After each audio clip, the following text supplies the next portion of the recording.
Today, we dive into the chilling and unsolved case of Ken McElroy, a man so feared, so untouchable, that the justice system failed to stop him. Until one day, the people did. A tale of silence, collective revenge, and justice served in the shadows. Join me as I take you into the depths of a lost society.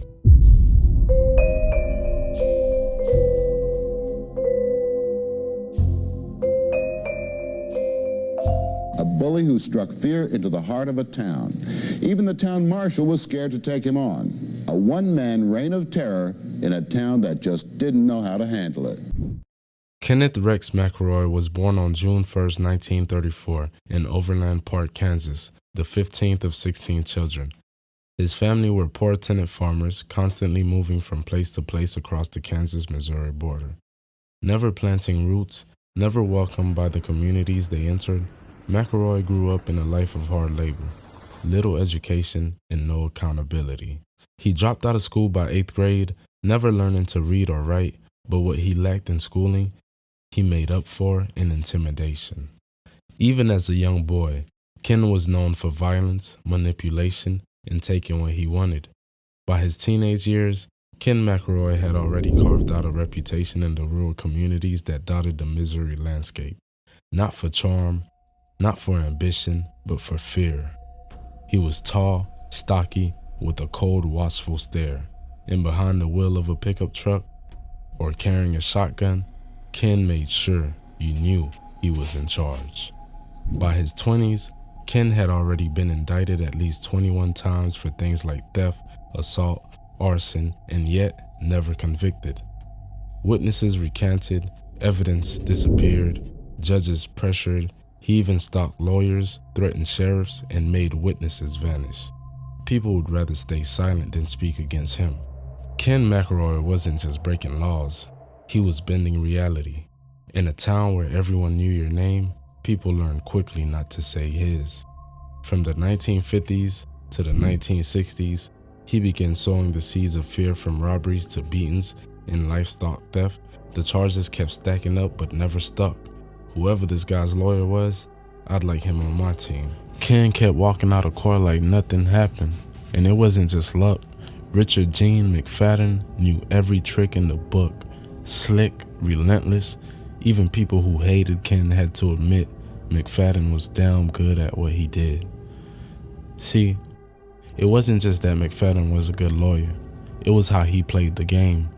He'd drag trials out for months, sometimes years. He'd find every loophole, pick apart every little detail. He'd intimidate witnesses without even raising his voice.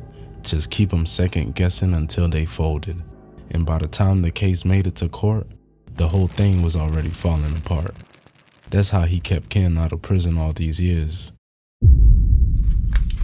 Fast forward to 1973, a line was crossed. He began grooming a 12-year-old girl named Trina McLeod. Yes, you heard me right. A 12-year-old child. A baby. But wait, it gets worse. At the age of 14, Trina was impregnated by McElroy. When the family tried to get involved, Ken McElroy lit their house on fire and shot their family dog. He later married Trina. In order to avoid statutory rape, he forced Trina in to live along him and his first wife. They began seeing each other 10 years ago when she was 14. At 16, she accused him of rape. Yes, he was charged with it, but it's not true. You brought the charge against him? Yes, and it's not true. Why did you do it? Jealousy. I was jealous over him, but it's not true. From 1976 to 1979, Ken's criminal activities showed no signs of stopping. In fact, it was the opposite. In 1980, things started to reach a boiling point. The tension in the air was palpable. When Ken's daughter was caught stealing candy, he didn't just scold her. He grabbed his shotgun and shot 70-year-old Bo Bowenkamp in the neck. Thankfully, Bo survived. Ken was arrested but posted bail. I was looking down a double-barrel shotgun.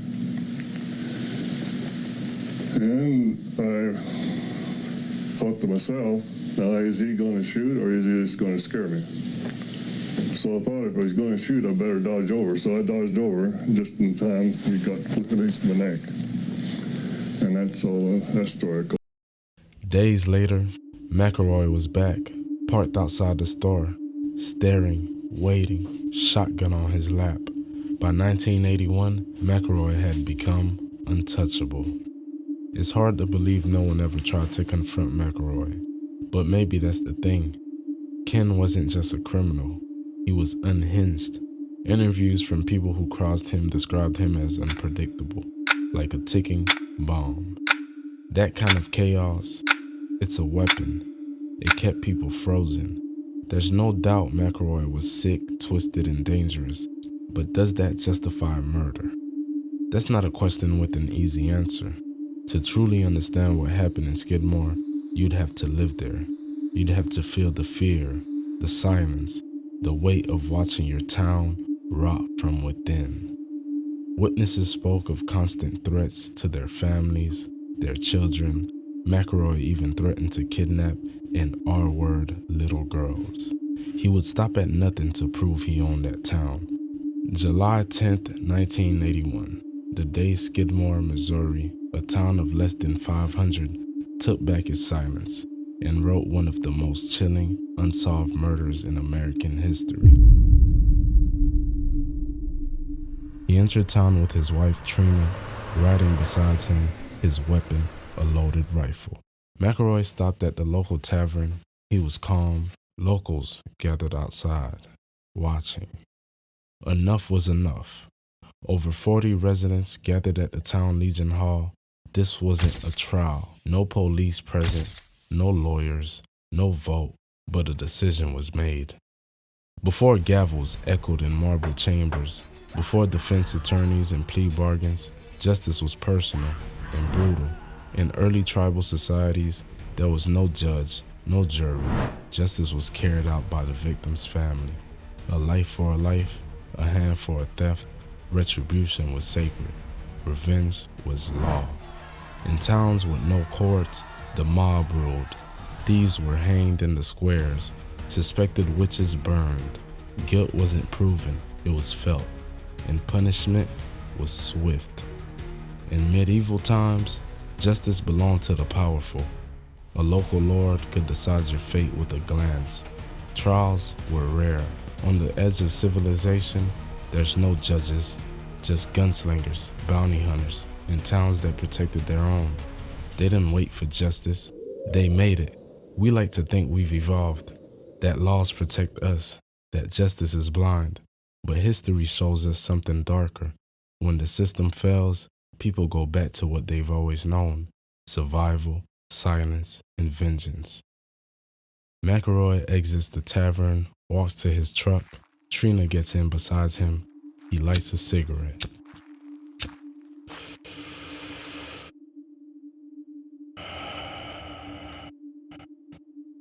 As McElroy turned the keys in the ignition, rifles were raised. Bang, bang. 2 shooters, over 60 witnesses. In broad daylight, Ken McElroy was executed, shot dead behind the wheel of his truck. His wife screamed. No one moved. Witnesses said the body sat there for 2 hours. No one contacted local law enforcement. When investigators finally showed up to the scene, not one person stepped up. In a town of witnesses, there were no names, no convictions, no arrests, no corroboration. They say justice is blind, but what happens when it closes its eye completely?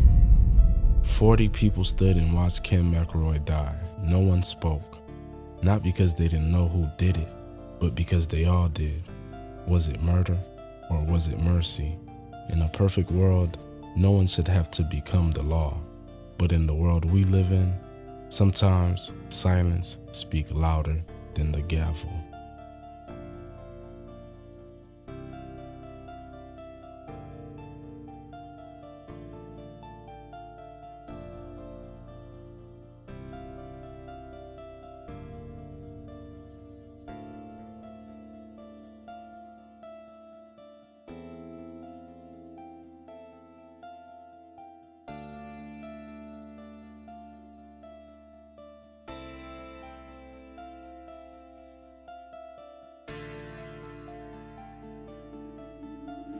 We left the D&G and went to our pickup. And as soon as we walked out the door, everybody else walked out the door behind us. And they gathered around on my side over here, on my passenger side of the truck. He hadn't started the pickup yet. We just sitting there. I looked at them to see what they was looking at, and see if they wanted anything, and they were just staring. High noon in Skidmore, Missouri, on a hot, dusty day last July. There is a tension, a sense of showdown in the air. I seen the man go across the street, go to his pickup, take the gun out, and I seen him shoot it. A number of shots were fired. Exactly how many can't be determined. 15 minutes later, sheriff's deputies arrived to find the street empty and Ken Rex McElroy dead. There may have been as many as a dozen people outside the D&G and around McElroy's pickup at the time of the shooting. Or there may have been as many as 50 or 60 people. And yet not a single person admits to seeing who fired the shots. No witnesses. How come no witnesses? Everybody died for cover? But at least 5 shots fired. Depends who you talk to. Are you surprised that there are no witnesses? No. No. Tim Warren, Lois and Ernest Bowenkamp, and Romaine Henry. None of them were present at the shooting, and no one who was there, including the mayor of Skidmore, would talk to us. A grand jury was convened and came up with no indictment. A person or persons unknown killed the man. Tell me something. Are you glad he's gone? I would say we're all resting a lot better now, knowing that the man is not here.